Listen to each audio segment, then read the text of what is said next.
नमस्कार साथियों, आप सब सकुशल होंगे और अपनी तैयारियों को अंजाम दे रहे होंगे। आप देख रहे होंगे स्क्रीन पर आपको एक मैदान दिख रहा है और इस मैदान में एक पक्ष है और दूसरा विपक्ष है और दोनों ही पक्षों में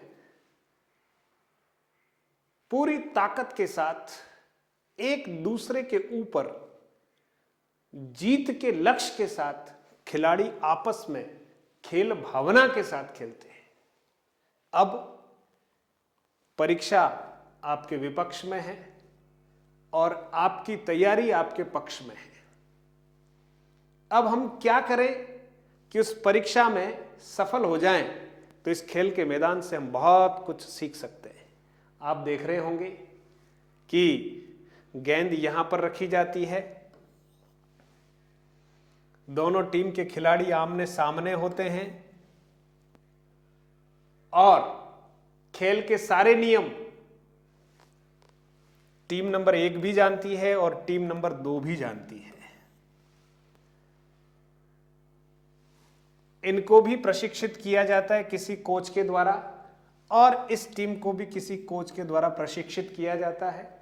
और जब खेल खेला जाता है तो हजारों की संख्या में दर्शक होते हैं और हमें अपना प्रदर्शन करना होता है। पूरी शक्ति के साथ दोनों आपस में खेलते हैं, लेकिन आप जानते हैं इस टीम का लक्ष्य किधर है? इधर। और इस टीम का लक्ष्य किधर है? इधर। लेकिन आप यह भी जानते हैं कि यहां पर एक खिलाड़ी है, इधर भी एक खिलाड़ी है जो पूरा प्रयास करता है कि आपको लक्ष्य तक नहीं पहुंचने का, उसका पूरा ऐसा प्रयास है कि आपको नहीं पहुंचने देगा। लेकिन फिर भी आप देखते हैं कि खिलाड़ी का कौशल और उसकी चुस्ती, उसकी फुर्ती इतनी जबरदस्त होती है कि इस खिलाड़ी को, है ना, जो वहां पर गोल पोस्ट पर गोल को रोकने के लिए खड़ा हुआ है, उसको चकमा देते हुए अपनी गेंद को, बॉल को चेक पोस्ट पार कराते हुए गोल कर देता है। और आप देखते हैं हजारों दर्शक तालियों से उस गोल का अभिवादन करते हैं। मेरा आप सबसे कहना यही है, ये परीक्षा एक मनोवैज्ञानिक खेल है। परीक्षा की तैयारी करना मनोवैज्ञानिक खेल की तैयारी करने जैसा है। अब हम बहुत दबाव से या तनाव से अगर तैयारी करते हैं, ठीक बात नहीं है। हमें चिंतन तो करना पड़ेगा, लेकिन बहुत ज्यादा चिंता की तो हमारी परफॉर्मेंस पर बहुत बड़ा संकट आने वाला है, क्योंकि चिंता हमें दबा देती है, हमें हताश कर देती है। लेकिन चिंतन कि मुझे कैसे खेलना है, कैसे तैयारी करनी है, कैसे आगे बढ़ना है ना, किस तरह से मेरे सामने चुनौतियां होगी, किन किन संसाधनों का मैं चयन करूंगा। क्योंकि आप ये भी मान के चलिएगा कि आज के समय में ज्ञान बांटने वाले खूब सारे लोग हैं और हो सकता है मैं भी उसी श्रेणी में आपके सामने उपस्थित हुआ हूं। लेकिन अब किसके ज्ञान को ग्रहण करते हुए अपने जीवन को आगे की तरफ ले जाना है, ये आप पर ही निर्भर करता है। अच्छा, हर व्यक्ति अपनी ओर से अच्छा ज्ञान देने का ही प्रयास करता है। मैं भी वही प्रयास कर रहा हूं आपके सामने कि आपको सही दिशा में ले जाऊं। लेकिन कहा गया है श्रद्धावान लभते ज्ञानम। मुझे किस व्यक्ति की बातों में श्रद्धा है और जब वो बातें मैं सुनता हूं तो अपने जीवन में उसको उतारता हूं या नहीं, इस पर चिंतन करना बहुत आवश्यक है। ये जीवन खेल का मैदान है, ये प्रतियोगी परीक्षाएं खेल का मैदान है। और आपको जब हजारों लाखों की तादाद में आपकी गेंद को रोकने के लिए लोग खड़े हुए हैं और आप अपनी रणनीतिक तैयारी से, मैं फिर कह रहा हूं, तैयारी करना अलग बात है और एक रणनीतिक तैयारी करना दूसरी बात है। हम एक सदी हुई सटीक रणनीति से, अरे वही तो पाठ्यक्रम है, अरे हमारे साथ ऐसा कुछ अलग से हो जाएगा ऐसा तो नहीं है ना। पाठ्यक्रम वही, सभी बच्चों को एक जैसे पाठ्यक्रम की घोषणा पहले ही कर दी, सभी बच्चों को खूब सारी तैयारी कराई जाती है ना, एक जैसा सिलेबस, एक जैसी सारी तैयारियां, लेकिन फिर भी कुछ सफल और कुछ को, मैं असफल तो नहीं कहूंगा लेकिन सफलता को प्राप्त नहीं करते हैं, तो संसार हमें दूसरी श्रेणी में ही गिनता है। तो बस हम मनोवैज्ञानिक दृष्टिकोण से आने वाली इन परीक्षाओं की तैयारी करें और नकारात्मक लोगों से पर्याप्त दूरी बना लीजिए। जो आपको कई बार कहेंगे इतने से पद हैं, इतने सारे लोग हैं, अपना क्या होगा। कोई पूछे कि आप कैसे करोगे, क्या करोगे, आपका उत्तर होना चाहिए अच्छे मन से, पूरी शक्ति और सामर्थ्य के साथ तैयारी करूंगा, फिर जो होगा वो देखा जाएगा। मैं तैयारी से पहले ही बहुत सारा चिंतन मनन करूंगा तो फिर तैयारी कब करूंगा।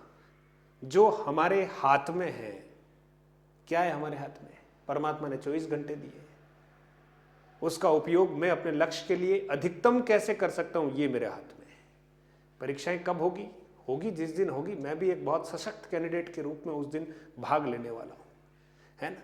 सिलेबस मुझे पता है, किताबें मैंने इकट्ठी कर ली है ना, और अच्छे लोगों से मैंने मार्गदर्शन लेना शुरू कर दिया है। बस हमारे हाथ में यही है।